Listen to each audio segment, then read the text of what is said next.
Kaum muslimin, sidang jemaah Jumat yang dimuliakan Allah Subhanahu wa taala. Kita memuji bersyukur kepada Allah, Zat yang senantiasa melimpahkan rahmat dan karunia-Nya kepada kita bersama. Sebegitu banyak nikmat karunia yang Allah berikan kepada kita. Walaupun kita dalam kondisi susah, dalam kondisi sulit, menghadapi rintangan dan tantangan yang mungkin bertubi-tubi, yang tidak ada hentinya, tetapi kita menyadari itulah kehidupan. Kehidupan itu adalah ujian. Maka bagi kita bukan berat atau ringannya ujian, tapi bagaimana kita menghadapi ujian-ujian itu senantiasa dalam ketaatan kepada Allah Subhanahu wa taala. Oleh karenanya, mesti kita pastikan seberat apapun masalah kita, sesulit apapun persoalan yang kita hadapi, ketika kita masih memiliki iman, ketika kita masih sehat, ketika kita masih diberi kesempatan untuk dekat dan taat kepada Allah, maka 3 nikmat itu paling tidak mesti kita syukuri dengan berulang-ulang mengucapkan Alhamdulillah. Atau kita bandingkan dengan nikmat-nikmat yang lain yang mungkin tidak terhitung jumlahnya, maka yang berlaku adalah firman Allah Subhanahu wa taala dalam surah Ar-Rahman, "Fabi ayyi ala'i rabbikuma tukadziban." Nikmat Tuhan mana lagi yang akan kita bohongi? Nikmat Tuhan mana lagi yang akan kita dustai? Sebegitu banyak nikmat karunia Allah yang kita dapatkan, dan ternyata tidak satu pun dari nikmat itu yang harus kita bayar. Kita bersyukur atas nikmat Allah, juga akan kembali kepada kita. Kita kufur dengan nikmat Allah itu, juga kita yang akan menanggungnya. Maka pilihan bagi orang beriman adalah bagaimana mensyukuri nikmat-nikmat yang begitu banyak itu. Salawat dan salam juga kita doakan kepada Allah, semoga disampaikan kepada junjungan kita, yakni Nabi besar Muhammad sallallahu alaihi wasallam. Kaum muslimin, sidang jemaah Jumat yang dimuliakan Allah Subhanahu wa taala, dalam rangka meningkatkan kesolehan, ketakwaan kita kepada Allah Subhanahu wa taala di momentum yang mulia ini, di hari Jumat, di bulan Zulqa'dah, mari sama-sama kita tadabburi beberapa ayat Allah Subhanahu wa taala yang terdapat dalam Al-Qur'an yang menceritakan bagaimana sesungguhnya Nabi Ibrahim dan keluarganya adalah teladan buat kita. Kenapa Nabi Ibrahim? Karena sesungguhnya memang sebahagian besar dari syariat Nabi Ibrahim itu ternyata disempurnakan dan menjadi syariat kita umat Islam. Di dalam Al-Quran, kalimat yang digunakan oleh Allah Subhanahu wa taala tentang keteladanan hanya untuk 2 orang Nabi. Yang pertama Nabi Rasulullah SAW.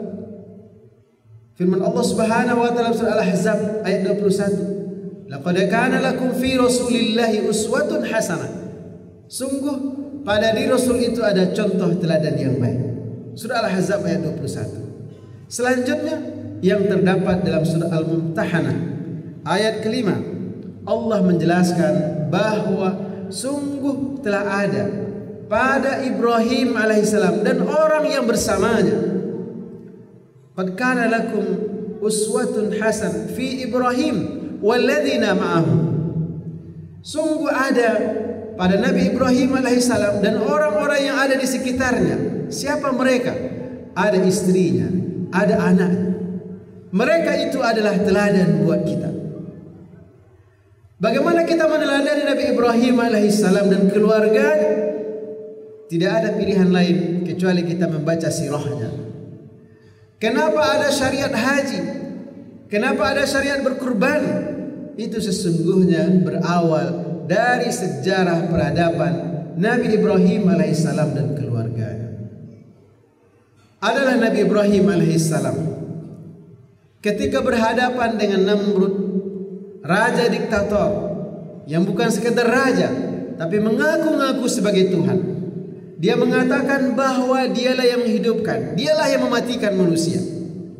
Sebegitu hebatnya dia, sebegitu merasa dikdayanya, dia mengaku sebagai Tuhan yang bisa menghidupkan dan mematikan manusia.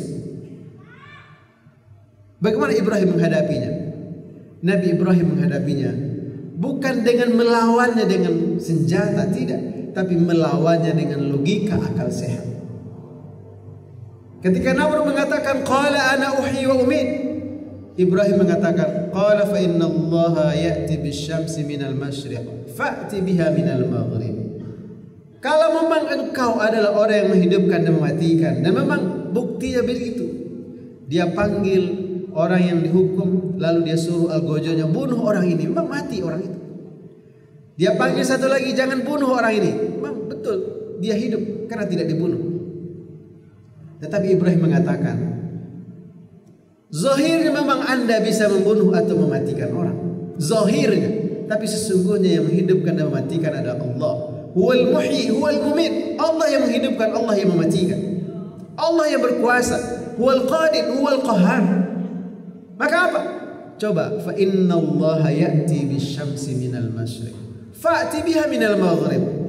Sesungguhnya Allah yang hak, zat yang maha menentukan, zat yang maha berkuasa itu adalah zat yang mentakdirkan matahari terbit di timur, tenggelam di barat. Coba kalau anda Tuhan, buktikan, bisakah matahari terbit di barat, tenggelam di timur? Fabuhita alladhi kafar wallahu la yahdil qawmaz zalim. Tidak ada kemampuan orang yang mengaku sebagai Tuhan, tidak ada punya kemampuan untuk memutarbalikkan takdir. Kaum muslimin, ini pelajaran berharga buat kita, bahwa ada hari ini pejabat penguasa yang merasa hebat, yang merasa dikdaya, yang merasa berkuasa. Silahkan. Seberapa lama dia bisa berkuasa? Seberapa lama dia bisa membuat kezaliman? Andai kita tidak punya kekuatan, karena memang kekuatan adalah milik Allah. Andai kita tidak punya daya, karena daya itu adalah milik Allah. La haula wa la quwata illa billah. Tetap saja nanti Allah akan buktikan kekuasaannya, bahwa Allah lah huwal muhyil mumit, huwal hayyul qayyum, huwal razzaq. Dialah yang hidup dan mematikan, dialah yang maha pemberi rezeki. Maka bagi kita belajar dari Nabi Ibrahim alaihissalam, kuatkan akidah kita, kokohkan tauhid kita, bahwa yang akan menghidup dan mematikan bukan atasan, bukan pejabat, tapi Allah Subhanahu wa taala. Rezeki kita sudah ada di Lauhul Mahfuz. Kewajiban kita hanya berikhtiar semaksimal mungkin. Dan itu sudah banyak buktinya. Hal sederhana saja, kita membeli makanan, dalam pikiran kita makanan ini adalah untuk kita. Tapi la qadarallah, kita sampai di rumah misalnya, kita tertidur, kita kelelahan, makanan itu dimakan oleh anak kita. Rezeki anak kita ternyata. Bahkan kadang belum sampai di rumah, baru di perjalanan terjadi kecelakaan, terserak makanan itu, sudah bukan rezeki kita. Itu bukti bahwa Ar-Razzaq Allah. Ini adalah keteladanan dari Nabi Ibrahim alaihissalam. Apa konsekuensi dari kita mentauhidkan Allah Subhanahu wa taala? Apakah kita yakin dengan akidah kita ini, bertahan dengan kebenaran, harus berhadapan dengan orang yang zalim, harus berhadapan dengan penguasa yang dikdaya, yang semena-mena? Memang itulah resiko kita memperjuangkan kebenaran. Nabi Ibrahim alaihissalam sudah membuktikan takdirnya, karena dia berhadapan dengan Namrud dan bala tentaranya. Karena Ibrahim menghancurkan Tuhan-Tuhan atau berhala-berhalanya Namrud itu, Nabi Ibrahim harus dibakar hidup-hidup. Tetapi sekali lagi, inilah bukti Allah wal muhyil mumit, bahwa Nabi Ibrahim dibakar hidup-hidup oleh Namrud. Yang berlaku adalah takdir Allah Subhanahu wa taala. Wa qulna ya naru kuni bardan wa salaman ala Ibrahim. Api yang sesungguhnya punya sifat membakar panas bisa berubah menjadi dingin. Oleh siapa? Bukan oleh kita manusia, tetapi oleh Allah Subhanahu wa taala. Wahai api yang begitu panas, kuni bardan, jadilah dingin. Wasalaman ala Ibrahim, selamatkan Ibrahim. Dan terbukti Nabi Ibrahim alaihissalam tidak tersentuh api sama sekali, tidak terbakar. Inilah akidah yang harus kita tanamkan, bahwa hidup dan mati kita Allah Subhanahu wa taala yang menentukan. Rezeki kita sudah ditentukan oleh Allah Subhanahu wa taala. Maka istiqomahlah dalam ketaatan. Seberat apapun ujian dan cobaan yang kita hadapi, pastikan akidah kita lurus. dan sampai sakratul maut, sampai berpisah ruh dan jasad, tidak ada kecuali la ilaha illallah. Kalau ini bisa kita teladani, ini bisa kita contoh, maka insya Allah apa yang didapatkan oleh Nabi Ibrahim, pertolongan demi pertolongan, pasti juga akan kita dapatkan. Adalah Nabi Ibrahim yang diperintah oleh Allah Subhanahu wa taala untuk mengantarkan anak dan istrinya ke sebuah tempat yang tidak ada dalam peta, yang tidak ada tanda-tanda kehidupan. Itulah padang tandus yang bernama Bakkah. Apa kata Ibrahim alaihissalam? Rabbana inni askantu min zurriyati biwadin ghairi zar'in. Ya Allah, karena perintah aku jalankan perintah itu. Saya antarkan anak dan istriku di sebuah tempat tandus, tidak ada kehidupan. Tapi apa? Karena itu perintah Allah dilakukan oleh Ibrahim dengan ikhlas, membuktikan bahwa tidak ada ketundukan, tidak ada kepatuhan kecuali hanya kepada Allah saja. Ketika ditanya oleh istrinya, atas dasar apa saya ditinggalkan di sini? Atas dasar apa kami ditinggalkan di sini tanpa bekal, tidak ada kehidupan, tidak ada orang lain kecuali kami berdua? Berulang-ulang Siti Hajar menanyakan itu, dan Ibrahim tidak bisa menjawab. Kecuali setelah Siti Hajar mengatakan, apakah ini perintah Allah? Barulah Ibrahim mengangguk, benar ini perintah Allah. Tapi apa yang terjadi? Betul, Bakkah atau Makkah hari ini tidak ada kehidupan. Tapi dengan usaha yang dilakukan oleh Siti Hajar, dia melihat ada secercah harapan, seolah-olah di situ ada mata air. Maka dia kejarlah mata air itu. Tapi sampai di tempat yang dia tuju, ternyata hanya fatamorgana, hanya bayang-bayang. Dia balik lagi, ternyata ada nampak. Dia kejar lagi. Itulah Safa dan Marwah. 7 kali bolak-balik Siti Hajar. Barulah di bagian akhir dia melihat betul-betul air yang keluar. Maka dia katakan, zamzami, zamzami, berkumpulan. Dan itulah air mata Zamzam yang sampai hari ini tidak pernah kering-kering. Itulah kekuasaan Allah Subhanahu wa taala. Allah berikan pertolongan kepada orang yang tunduk, ikhlas, taat kepada Allah Subhanahu wa taala. Fa'tabiru ya ulil absar la'allakum turhamun. Alhamdulillahirabbil alamin. Wassalatu wassalamu ala asrafil anbiya'i wal mursalin wa ala alihi wa sahbihi ajma'in.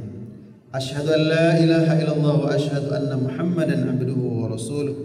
Wa ba'd. Kaum muslimin, sidang jamaah Jumat yang dimuliakan Allah Subhanahu wa taala. Pada khutbah pertama sudah kita sampaikan bahwa sesungguhnya di bulan Zulqa'dah ini dan nanti puncaknya pada 10 Zulhijjah, 11, 12 dan 13 adalah hari-hari buat kita untuk meneladani Nabi Ibrahim alaihissalam. Nabi Ibrahim dan keluarganya mesti kita teladani bagaimana tunduk, patuh, serius beribadah kepada Allah Subhanahu wa taala. Karena sesungguhnya sebagian besar dari syariat Allah ini yang kita jalankan sesungguhnya sudah dicontohkan oleh Nabi Ibrahim dan keluarganya tempo dulu. Adalah sebagian besar saudara kita yang punya kemampuan, yang diberikan kemudahan oleh Allah, yang sudah menabung mungkin 5-10 tahun yang lalu, dia dipanggil oleh Allah untuk melaksanakan ibadah haji. Mereka akan menapak tilas perjalanan Nabi Ibrahim alaihissalam dan keluarganya. Mulai dari tawaf, sa'i, meminum air Zamzam, wukuf di Arafah, melempar jamarat, itu semuanya adalah keteladanan dari Nabi Ibrahim alaihissalam dan keluarganya. Lalu bagaimana dengan kita? Apakah tidak ada peluang untuk beramal? Apakah tidak ada peluang untuk meneladani Nabi Ibrahim alaihissalam? Karena kita misalnya hanya di tanah air? Tidak. Peluang itu tetap ada. Memperbanyak zikir, memperbanyak puasa, memperbanyak sedekah di bulan Zulqa'dah ini adalah peluang amal. Dan puncaknya adalah bagaimana di tanggal 10 Zulhijjah kita sholat hari raya Idul Adha, yang sesungguhnya itu adalah Idul Akbar, hari raya yang lebih besar daripada Idul Fitri. Setelah itu kita menyembelih hewan kurban. Tidak ada kemampuan kita di tanggal 10, tanggal 11, 12, 13 pun masih bisa. Inna a'tainakal kautsar fashalli li rabbika wanhar. Sungguh Allah telah beri nikmat begitu banyak kepada kita. Berapa biaya kurban satu orang? Tak lebih dari 2.500.000. Berapa harga mobil kita? Berapa harga rumah kita? Berapa jumlah tabungan kita di bank? Belum seberapa sebenarnya kalau seandainya kita berkurban dengan satu ekor kambing. Dalam rangka apa? Bukan untuk gagah-gagahan, tidak, tapi dalam rangka mensyukuri nikmat Allah Subhanahu wa taala. Meneladani Nabi Ibrahim alaihissalam, berbagi peluang pahala, berbagi kepedulian dengan tetangga. Dengan apa? Kalau di hari raya Idul Fitri hanya mungkin membagi THR, itu pun juga untuk anak-anak kecil. Tetapi di momentum Idul Adha 10 Zulhijjah 11, 12, 13 ada peluang untuk berbagi daging kurban, untuk karib kerabat. Bahkan sepertiga dari daging kurban itu masih boleh kita memakannya. Intinya adalah bagaimana kita membuktikan syukur kita kepada Allah atas nikmat yang begitu banyak dengan meladani Nabi Ibrahim dan keluarganya. Dan andai misalnya kita tidak punya tabungan, inilah 2-3 minggu ke depan kita mencari rezeki, menabung untuk bisa ikut berkurban tahun ini dengan menyembelih satu ekor kambing. Inna